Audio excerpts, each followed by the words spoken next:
শিক্ষার্থী বন্ধুরা, ভিডিও টিউটোরিয়ালের এই পর্বে তোমাদের স্বাগত জানাচ্ছি। আমরা আজকে ন্যারেশন আর স্পিচ নিয়ে আলোচনা করব। ন্যারেশন এবং স্পিচের ইম্পারেটিভ সেন্টেন্স নিয়ে আলোচনা করব। এখানে বলা হচ্ছে যে the man said to servant open the door. The man said to servant open the door. আমরা জানি যে ইম্পারেটিভ বাক্যটা মূল ভার্ব দ্বারা শুরু হয়, ডোন্ট দ্বারা শুরু হয়, নেভার দ্বারা শুরু হয়, প্লিজ বা কাইন্ডলি দ্বারা শুরু হয় এবং লেট দ্বারা শুরু হয়। তাহলে এটা হচ্ছে ইম্পারেটিভ বাক্য, মূল ভার্ব দ্বারা শুরু হয়েছে।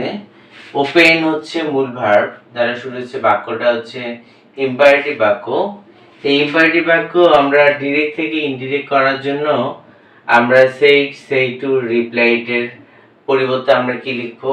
এটা যদি রিপোর্টেড স্পিচটা যদি দ্বারা আদেশ বোঝায় তাহলে আমরা অর্ডার লিখব, উপদেশ বোঝালে আমরা অ্যাডভাইস লিখব, অনুরোধ বোঝালে রিকোয়েস্ট লিখব। আর যদি এগুলো না বোঝায় তাহলে আমরা টোল্ড ব্যবহার করব।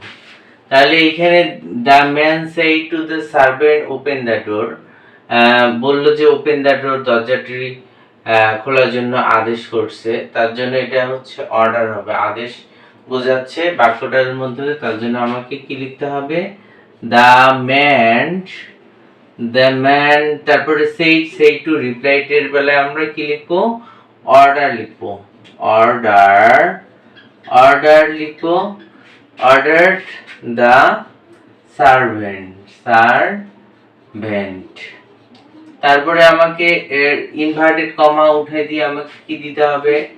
এর আগে আমরা ইফ বা ডাব্লিউএস ওয়ার্ডটা লিখছি বা দ্যাট লিখছি, কিন্তু ইম্পারেটিভ বাক্যের বেলা আমাকে টু ব্যবহার করতে হবে। তাহলে এটা হচ্ছে টু হবে, টু ওপেন দা ডোর। তারপর আমাকে ফুল স্টপ দিতে হবে, তাহলেই শেষ বাক্যটা। তারপরের বাক্যটা বলা হচ্ছে যে the teacher said to me don't tell a lie, মানে মিথ্যা কথা বলতে নিষেধ করলো। তাহলে এখানে বলা হচ্ছে যে এটাকে উপদেশ বোঝাইছে, এই বাক্যটা দ্বারা রিপোর্টেড স্পিচ দ্বারা কি বোঝাইছে? উপদেশ বোঝানো হয়েছে। তার জন্য আমাকে কি ব্যবহার করতে হবে? অ্যাডভাইস ব্যবহার করতে হবে। তাহলে আমরা লিখবো হচ্ছে the teacher said two replied এর বেলা আমরা কি লিখবো? Advised me. তারপরে আমাকে ইনভার্টেড কমা তুলে দিয়ে কি লিখতে হবে? টু লিখতে হবে। এটা বাক্যটা হচ্ছে নাবোধক, নেগেটিভ, ডু নট আছে, তার জন্য আমাকে নট টু লিখতে হবে, নট টু লিখতে হবে। তারপরে টেল এ লাই আছে, টেল এ লাই লিখতে হবে, তারপর ফুল স্টপ দিতে হবে। তার প্রথম বাক্যটা হচ্ছে যে রাকেশ সেজ দ্য পলাশকে বললো আই রিটার্ন হোম স্টারডে। এটা বাক্যটা হচ্ছে যে যদি রিপোর্টিং ভার্ব হচ্ছে সেজটা হচ্ছে রিপোর্টিং ভার্ব।